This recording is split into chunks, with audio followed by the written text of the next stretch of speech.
Hello friends, my name is Eric Cloward and welcome to the Stoic Coffee Break. The Stoic Coffee Break is a weekly podcast where I take an aspect of Stoicism and do my best to break it down to its most important points. I share my successes and my failures and hope that you can learn something from my experience and make your life a little better.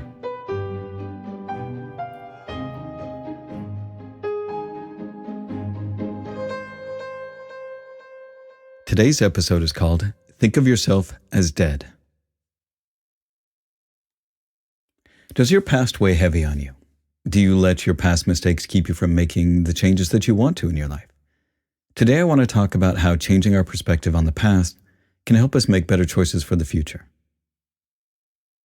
Remind yourself that the past and the future are indifferent to you, and that the supreme good and eudaimonia can only exist within you right now in the present moment.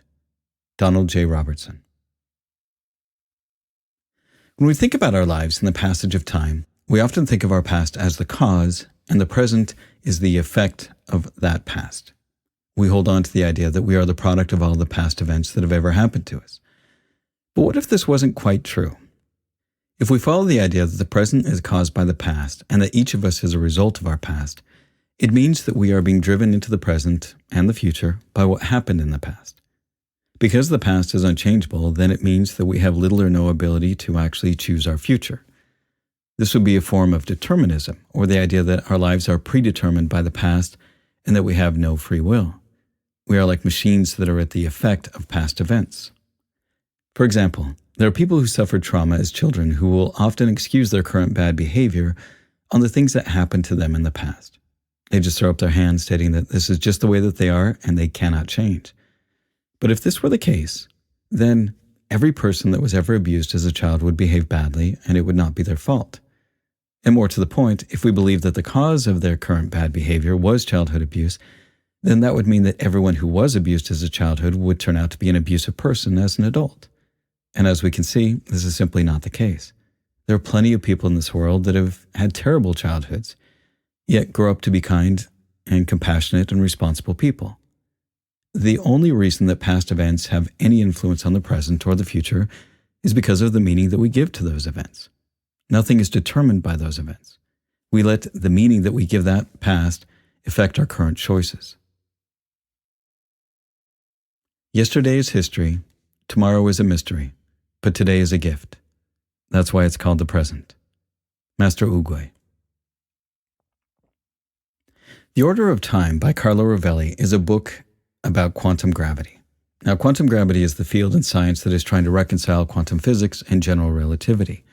Now, the topic is very complex and deep, and I won't go too much into it right now, but there was this idea that really shifted my perspective on how to think about our progression of going through time. The way that Rovelli explains it, most of us think that our past determines the future, that the events that happened in the past create the future.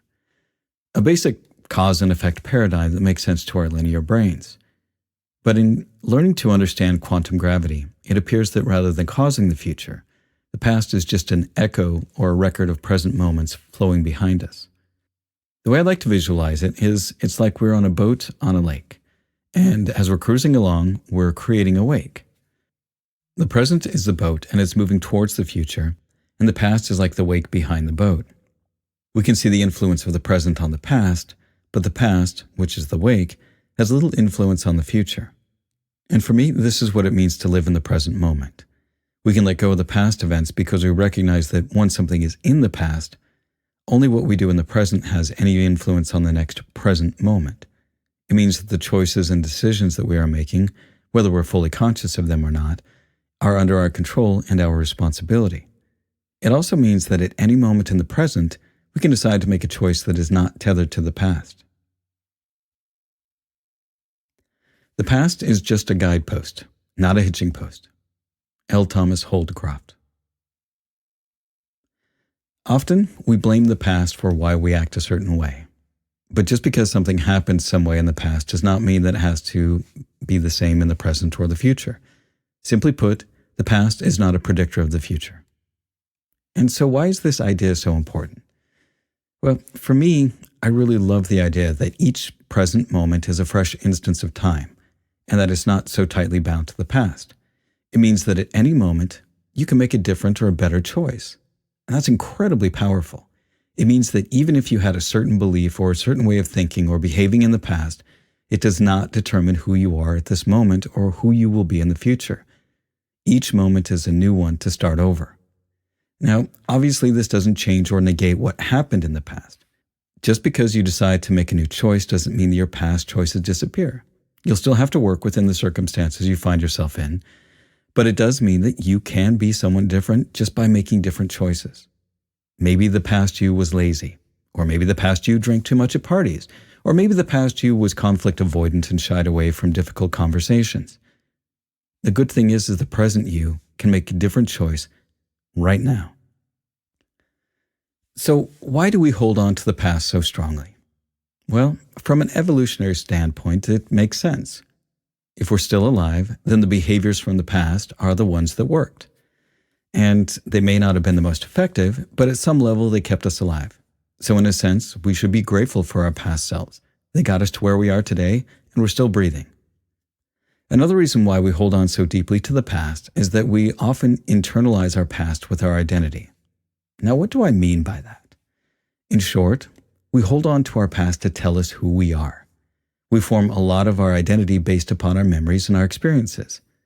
And what I'm referring to in this case is that often we cast ourselves in a role, and we make choices based upon trying to be consistent with that role. For example, when I thought of myself as a Mormon, I behaved a certain way. I made choices based on a belief system that gave me a certain perspective about reality.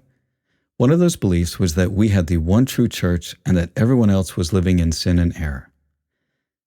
Now, once I let go of that belief system, my perspective on life changed pretty dramatically. I stopped thinking that others were lesser than me simply because they didn't hold the same beliefs that I did.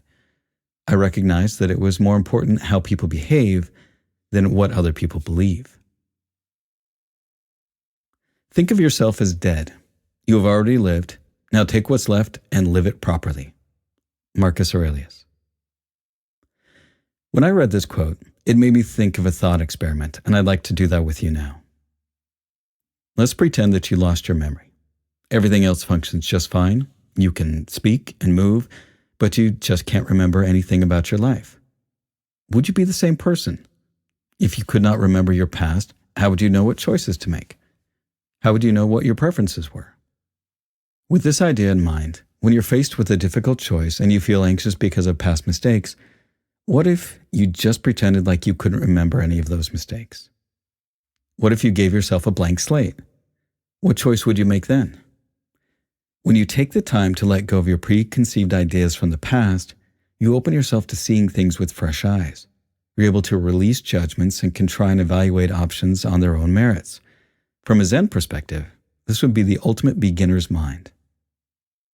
Now, I know this could be a much deeper conversation about identity and so on, and there have been volumes dedicated to trying to understand the concept of identity.